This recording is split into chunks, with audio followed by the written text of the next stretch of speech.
Hi hello namaste నేను doctor Mairi welcome to UNI BMS body mind and soul channel for any physiological psychological and emotional support please do like share and subscribe to UNI BMS body mind and soul channel. So digital media ద్వారా అడిగిన క్వైరీస్కి ఈరోజు సమాధానం చెప్పడానికి నేను రెడీగా ఉన్నాను. వాట్సాప్లో ఒక వాయిస్ నోట్ పంపించారు, అదేంటో ఇప్పుడు చూద్దామా. నేను మార్కెటింగ్ జాబ్ చేసే అబ్బాయిని. నేను డిగ్రీ చేశా, మా వైఫ్ పీజీ చేసి సాఫ్ట్వేర్ జాబ్ చేస్తుంది. నాకంటే ఎక్కువగా చదువుకున్నది అని చాలా విషయాల్లో దూరి నన్ను చులకన చేస్తుంది. అది నాకు నచ్చదు. తనకు నేను ఎలా కన్విన్స్ చేయాలి? Okay, hi brother. ఇక్కడ ఈ ఇష్యూని మనం అనలైజ్ చేయడానికి ప్రయత్నిద్దాం. ఫస్ట్ ఆఫ్ ఆల్, మీరు గ్రాడ్యుయేట్ అండ్ మీ భార్య పోస్ట్ గ్రాడ్యుయేట్, ఈ విషయం అర్థమవుతుంది. రెండోది ఏంటంటే అక్కడ ఆవిడ పోస్ట్ గ్రాడ్యుయేట్ మైట్ బి కొంచెం శాలరీ కూడా ఎక్కువ ఉండొచ్చు. సో అనవసరంగా మీ విషయాలలో ఇన్వాల్వ్ అవుతున్నారు అని మీరు అనుకుంటున్నారు. ఇంకొకటి, ఆవిడ మిమ్మల్ని కంట్రోల్ చేసే ప్రయత్నము లేదా ఆవిడ బిహేవియర్ వల్ల మీరు చాలా బాధపడుతున్నారు, మీ ఫీలింగ్స్ ఎక్స్ప్రెస్ చేసుకోలేకపోతున్నారు అన్నది నాకు అర్థమవుతుంది. సో ఇక్కడ మీ తరఫు నుంచి ఆలోచిస్తే I'm really sorry for that. మీరు పడే ఈ బాధకి సొల్యూషన్ ఏంటో ఒకసారి చేద్దాం. ఫస్ట్ ఆఫ్ ఆల్, మీ భార్యకున్న ఇష్యూ ఏంటి? సో మీరు గ్రాడ్యుయేట్ అండ్ తను పోస్ట్ గ్రాడ్యుయేట్ కాబట్టి ఇక్కడ ఒక లెవెల్ ఆఫ్ సుపీరియారిటీ కాంప్లెక్స్ అన్నది మీ వైఫ్లో చూడవచ్చు. అది ఆవిడ శాలరీ వల్ల కావచ్చు, ఆవిడ ఎడ్యుకేషన్ బ్యాక్గ్రౌండ్ వల్ల కావచ్చు, లేదా ఆవిడకి ఉన్న నాలెడ్జ్ బట్టి కూడా కావచ్చు. రెండో విషయం, ఇక్కడ మీ ఇద్దరి మధ్యన ఎంపతి మిస్ అవుతుంది. అంటే ఏంటంటే ఆవిడకున్న సుపీరియారిటీ కాంప్లెక్స్ వల్ల మిమ్మల్ని కంట్రోల్ చేసే ప్రయత్నం చేస్తున్నారు. దానివల్ల మిమ్మల్ని అంటే మీరు ఏదన్నా మిమ్మల్ని అడ్రస్ చేయలేకపోతున్నారు. అంటే మీరు ఏదన్నా విషయం చెప్పినప్పుడు తను దాన్ని తీసుకోలేకపోతున్నారు. అంటే ఇక్కడ ఎంపతి లోపమని చెప్పచ్చు.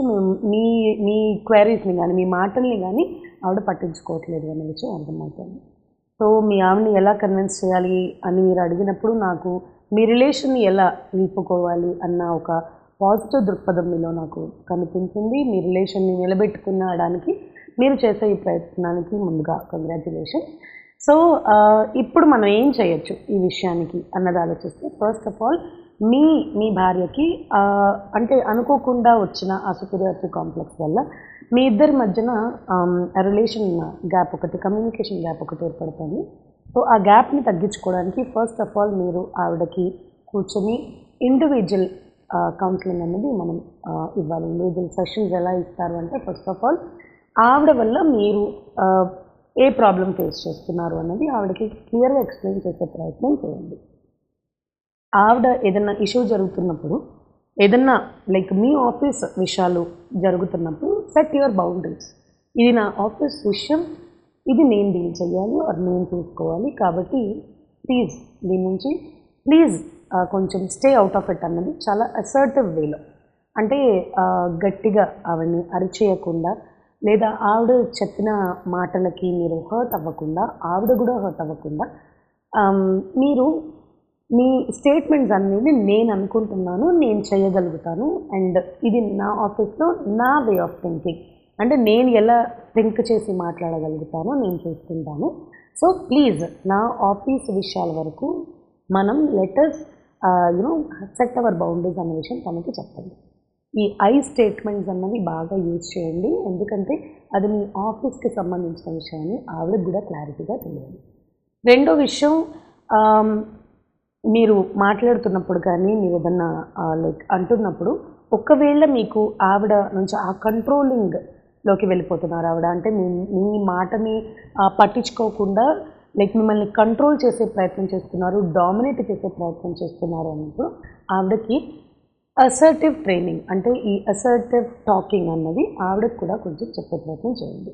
నువ్వు ఇలా మాట్లాడడం వల్ల నేను డిస్టర్బ్ అయిపోతున్నాను అన్న మాటని స్మూత్గా తనకు తెలిసేలాగా చేయండి. మీరు మాట్లాడేటప్పుడు ఆర్ మీరు ఏదైనా విషయం చెప్పేటప్పుడు కంప్లీట్గా మీ విషయం చెప్పేసిన తర్వాత ఆవిడ ఒపీనియన్ చెప్పమనండి. ప్లీజ్ ఇది గుర్తుపెట్టుకోండి, పర్సనల్ విషయాలు అయినప్పుడే ఇలా ఒపీనియన్ షేరింగ్ చేయండి. మీ ఆఫీస్ విషయాలు వచ్చినప్పుడు మాత్రం please stay out of it అని చాలా క్లియర్గా చెప్పే ప్రయత్నం చేయండి. ఇంకొకటి తన ఎడ్యుకేషనల్ బ్యాక్గ్రౌండ్ కానీ మీ ఎడ్యుకేషనల్ బ్యాక్గ్రౌండ్ కానీ మీ ఇద్దరి మధ్యన రావడం వల్ల మీ రిలేషన్ ఎంతలా డిస్టర్బ్ అవుతుందో, దీనివల్ల ఫ్యూచర్ ఇంపాక్ట్ ఏంటో తనకి తెలిసే ప్రయత్నం చేయండి. దీనివల్ల నెగిటివ్ ఎఫెక్ట్స్ వచ్చి ఇద్దరి మధ్యన ఇంకా గ్యాప్ పెరిగిపోయి అది ఇద్దరు విడిపోయేంత వరకు దారితీయచ్చు. సో అది ఒకసారి మీ ఆవిడకి చెప్పే ప్రయత్నం చేయండి. దానివల్ల మీ ఇద్దరి మధ్యన ఇప్పుడిప్పుడే మొదలవుతున్న ఈ గ్యాప్ అన్నది తగ్గే అవకాశం ఉంటుంది. ఇది 1 సింగిల్ డేలో అయిపోదు కాబట్టి కాన్స్టెంట్గా మీరు ప్రయత్నిస్తూ ఉండండి. మీ ఆవిడ dominant behaviour or controlling behaviour అని మీకు అనిపించినప్పుడు మెల్లగా ఆవిడకి కూడా మీరు ఎంత డిప్రెషన్లో ఉన్నా లేదా డిస్ట్రెస్ అయిపోతున్నా ఈ విషయంలో మీ ఇద్దరు కూర్చొని కాస్త ఈ ఇష్యూని డిస్కస్ చేయడం వల్ల అండ్ మిగతా వాళ్ళని ఇన్వాల్వ్ చేయకుండా మీ ఇద్దరి మధ్యనే ఈ ఇష్యూని సార్ట్అవుట్ చేసుకోవడం వల్ల మీ ప్రాబ్లం త్వరగా సాల్వ్ అయిపోతుంది అని నేను అనుకుంటున్నాను. ఇది కాకుండా మేము జనరల్గా కపుల్ కౌన్సిలింగ్ అని కండక్ట్ చేస్తాము.